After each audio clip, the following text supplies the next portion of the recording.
اعوذ باللہ من الشیطان الرجیم، بسم اللہ الرحمن الرحیم۔ دین اسلام میں کوئی سختی نہیں۔ روزہ ایک فرض عبادت ہے، ہر بالغ اور عاقل مسلمان مرد و عورت پر فرض ہے، لیکن کچھ صورتوں میں روزہ نہ رکھنے کی اجازت ہے۔ مثلاً سفر، حمل، بچے کو دودھ پلانا، مرض، بڑھاپا، خوف ہلاکت، اکرا، نقصان عقل اور جہاد، یہ سب روزہ نہ رکھنے کے لیے عذر ہیں کہ اگر ان وجوہ میں سے کسی وجہ سے کوئی روزہ نہ رکھے تو گناہ گار نہیں۔ سفر سے مراد سفر شرعی ہے، یعنی اتنی دور جانے کے ارادے سے نکلے کہ یہاں سے وہاں تک 3 دن کی مسافت ہو، اگرچہ وہ سفر مثلاً ہوائی جہاز سے مختصر وقت میں پورا ہو جائے۔ حالت سفر میں خود اس مسافر کو اور اس کے ساتھ والے کو روزہ رکھنے میں ضرر نہ پہنچے تو روزہ رکھنا سفر میں بہتر ہے۔ مثلاً آج کے دن کسی وقت سفر کے لیے نکلنا ہے تو یہ روزہ افطار کرنے کے لیے آج کا سفر عذر نہیں، اسے آج کا روزہ رکھنا چاہیے۔ البتہ اگر آج کا روزہ رکھ کر سفر میں توڑ دے گا تو کفارہ لازم نہ آئے گا مگر گناہ گار ہوگا۔ اور روزہ رکھا تھا مگر سفر کرنے سے پہلے توڑ دیا، پھر سفر کے لیے نکلا تو کفارہ بھی لازم ہے۔ یوں ہی اگر دن میں سفر کیا اور مکان پر کوئی چیز بھول گیا تھا تو اسے واپس لینے آیا اور مکان پر آ کر روزہ توڑ ڈالا تو بھی کفارہ لازم ہے۔ مسافر نے دعویٰ کبریٰ سے پیشتر کہ اس وقت تک روزہ کی نیت ضروری ہے۔ اگر اقامت کی نیت کر لی اور ابھی کچھ کھایا پیا نہ تھا تو اس وقت اس پر لازم ہے کہ اب روزہ کی نیت کر لے اور روزہ رکھے، اس لیے کہ یہ سفر وقت نیت سے پہلے ہی ختم ہو گیا۔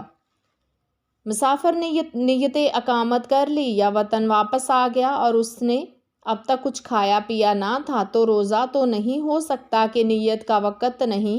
مگر اسے لازم ہے کہ جو کچھ دن باقی رہ گیا اسے روزہ داروں کی طرح گزارے۔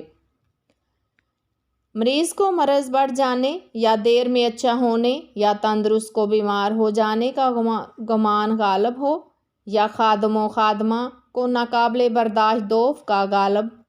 گمان ہو تو ان سب صورتوں میں اجازت ہے کہ اس دن روزہ نہ رکھیں۔ روزہ چھوڑنے کے لیے محض وہم کافی نہیں بلکہ ان صورتوں میں غالب گمان کی قید ہے، اور غالب گمان کی 3 صورتیں ہیں۔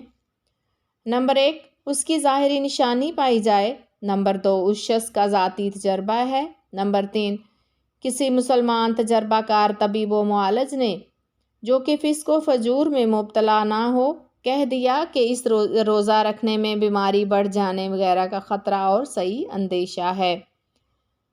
اور اگر نہ کوئی علامت ہو، نہ تجربہ، نہ اس قسم کے طبیب نے اسے بتایا بلکہ کسی کافر یا فاسق طبیب و ڈاکٹر کے کہنے سے افطار کر لیا یعنی روزہ توڑ دیا تو کفارہ لازم آئے گا،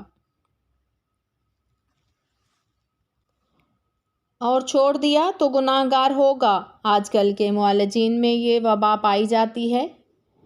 کہ ذرا سی بیماری میں روزہ سے منع کر دیتے ہیں، اتنی بھی تمیز نہیں رکھتے کہ کس مرض میں روزہ مضر ہے کس میں نہیں۔ ایسوں کا کہنا کچھ قابل اعتبار نہیں۔ ایسے بوڑھے مرد یا بوڑھی عورتیں جنہیں شریعت میں شیخ فانی کہا جاتا ہے، یعنی وہ بوڑھے جن کی عمر اب ایسی ہو گئی ہے کہ اب روز بروز کمزوری بڑھتی جا رہی ہے،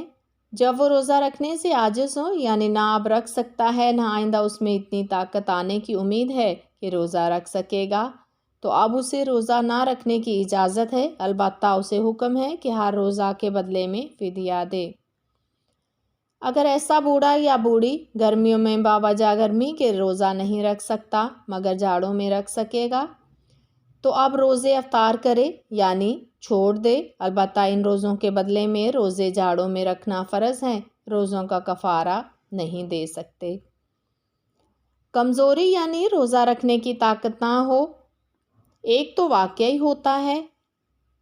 اور ایک کم ہمتی سے ہوتا ہے۔ کم ہمتی کا کچھ اعتبار نہیں، اکثر اوقات شیطان دل میں ڈالتا ہے کہ ہم سے یہ کام ہرگز نہ ہو سکے گا اور کریں گے تو مر جائیں گے، پھر جب خدا پر بھروسہ کر کے کیا جاتا ہے تو اللہ تعالیٰ ادا کر دیتا ہے، کچھ بھی نقصان نہیں پہنچتا۔ معلوم ہوا کہ وہ شیطان کا دھوکہ تھا۔ 75 برس کی عمر میں بہت لوگ روزہ رکھتے ہیں۔ ہاں، ایسے لوگ بھی ہو سکتے ہیں کہ کمزوری کے باعث 70 برس ہی میں روزہ نہ رکھ سکیں، تو شیطان کے وسوسوں سے بچ کر خوب صحیح طور پر جانچنا چاہیے۔ ایک بات تو یہ ہوئی۔ دوسری بات یہ ہے کہ ان میں بعض کو گرمیوں میں روزہ رکھنے کی طاقت واقعی نہیں ہوتی، مگر جاڑوں میں رکھ سکتے ہیں۔ یہ کفارہ نہیں دے سکتے، بلکہ گرمیوں میں قضا کر کے جاڑوں میں روزے رکھنا ان پر فرض ہے۔ تیسری بات یہ ہے کہ ان میں بعض لگاتار مہینے بھر کے روزے نہیں رکھ سکتے، مگر 1-2 بیچ میں ناگا کر کے رکھ سکتے ہیں، تو جتنے رکھ سکیں اتنے رکھنا فرض ہے، جتنے قضا ہو جائیں جاڑوں میں رکھ لیں۔ چوتھی بات یہ ہے کہ جس جوان یا بوڑھے کو کسی بیماری کے سبب ایسا ضعف یعنی کمزوری ہو کہ روزہ نہیں رکھ سکتے، انہیں بھی کفارہ یعنی فدیہ دینے کی اجازت نہیں، بلکہ بیماری جانے کا انتظار کریں۔ اگر قبل شفا موت آ جائے تو اس وقت کفارہ کی وصیت کر دیں۔ غرض یہ ہے کہ روزہ کا فدیہ اس وقت ہے کہ روزہ نہ گرمی میں رکھ سکیں، نہ جاڑے میں، نہ لگاتار، نہ متفرق، اور جس عذر کے سبب طاقت نہ ہو، اس عذر کے جانے کی امید نہ ہو، جیسے وہ بوڑھا کہ بڑھاپے نے اسے ضعیف کر دیا کہ لگاتار متفرق کر کے جاڑے میں بھی نہیں رکھ سکتا، تو بڑھاپا تو جانے کی چیز نہیں، ایسے شخص کو فدیہ کا حکم ہے۔ بعض جاہلوں نے یہ خیال کر لیا ہے کہ روزوں کا فدیہ ہر شخص کے لیے جائز ہے، جبکہ روزے میں اسے تکلیف ہو۔ ایسا ہرگز نہیں، فدیہ صرف شیخ فانی کے لیے رکھا گیا ہے، جیسا کہ پہلے بتایا گیا ہے۔ بھوک پیاس ایسی ہو کہ ہلاکت کا خوف صحیح یا نقصان یا عقل حواس کے جانے کا اندیشہ ہو تو نہ رکھے، اور اس پر روزہ توڑنے کا کفارہ بھی نہیں، صرف قضا ہے، یعنی ہر روز کے بدلے 1 روزہ۔ جبر و اکراہ میں، یعنی جبکہ روزہ دار کو روزہ نہ توڑنے پر عضو کے تلف ہو جانے یا ضرب شدید کی دھمکی یا جان سے مار دینے کی دھمکی دی جائے، اور یہ سمجھتا ہے کہ اگر میں نے روزہ نہ توڑا تو یہ کہتے ہیں وہ کر گزریں گے، تو حکم ہے کہ روزہ توڑ دے، اور نہ توڑا یہاں تک کہ قتل کر ڈالا گیا تو گناہ گار ہوا۔ کہ ان صورتوں میں اس کے لیے روزہ توڑنے یا معاذ اللہ شراب یا خون پینے یا مردار یا سور کا گوشت کھانے کی شرعاً اجازت ہے۔ جس طرح بھوک کی شدت اور اضطراب کی حالت میں یہ چیزیں مباح ہیں، البتہ یہ حکم روزہ دار، مسافر یا مریض وغیرہ ایسے لوگوں کے لیے ہے جن کو روزہ نہ رکھنے کی اجازت ہے، بلکہ انہوں نے روزہ رکھ لیا اور اب جبرن یا اکراہ کی صورت درپیش آئی۔ روزہ دار اگر مقیم یا تندرست ہو اور اسے روزہ توڑنے پر مجبور کیا گیا تو اسے اختیار ہے، چاہے تو روزہ توڑ دے، مگر افضل یہ ہے کہ افطار نہ کرے اور ان کی اذیت پر صبر کرے، یہاں تک کہ اگر اسی حالت میں مارا گیا تو اسے ثواب ملے گا۔ روزہ دار کو سانپ نے کاٹ لیا اور جان کا اندیشہ ہو تو اس صورت میں حکم ہے کہ وہ روزہ توڑ دے۔ جن لوگوں نے عذر شرعی کی صورت میں روزہ توڑا، ان پر فرض ہے کہ ان روزوں کی قضا رکھیں۔ قضا روزوں میں ترتیب فرض نہیں، لہٰذا اگر ان روزوں سے پہلے نفل روزے رکھے تو یہ نفلی روزے ہو گئے، مگر حکم یہ ہے کہ عذر جانے کے بعد دوسرے رمضان کے آنے سے پہلے قضا رکھ لیں۔ حدیث شریف میں فرمایا، جس پر اگلے رمضان کی قضا باقی ہے اور وہ نہ رکھے تو اس کے اس رمضان کے روزے قبول نہ ہوں گے،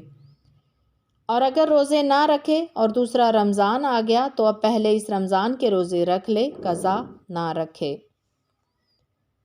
اگر فدیہ دینے کے بعد اتنی طاقت آ گئی کہ آدمی روزے رکھ سکتا ہے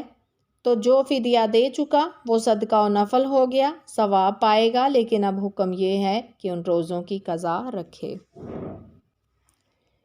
ایک شخص کی طرف سے دوسرا شخص روزہ نہیں رکھ سکتا۔ شیخ فانی پر ہر روزے کے بدلے میں جو فدیہ واجب ہے وہ یہ ہے کہ ہر روز کے بدلے میں صدقہ فطر کی مقدار مسکین کو دے دے یا دونوں وقت اسے پیٹ بھر کھانا کھلا دے۔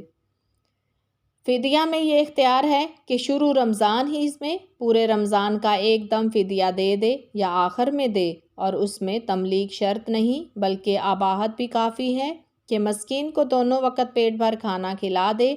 اور یہ بھی ضروری نہیں کہ جتنے فدیے ہوں اتنے ہی مساکین کو دے، بلکہ ایک مسکین کو کئی فدیے دیے جا سکتے ہیں۔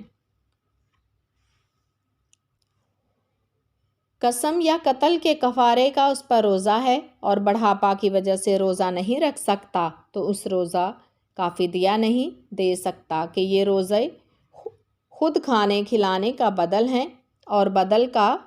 بدل نہیں، اور روزے توڑنے یا زہار کا اس پر کفارہ ہے تو اگر روزے نہ رکھ سکے 60 مسکینوں کو کھانا کھلا دے، اس لیے کہ یہ فدیہ روزوں کے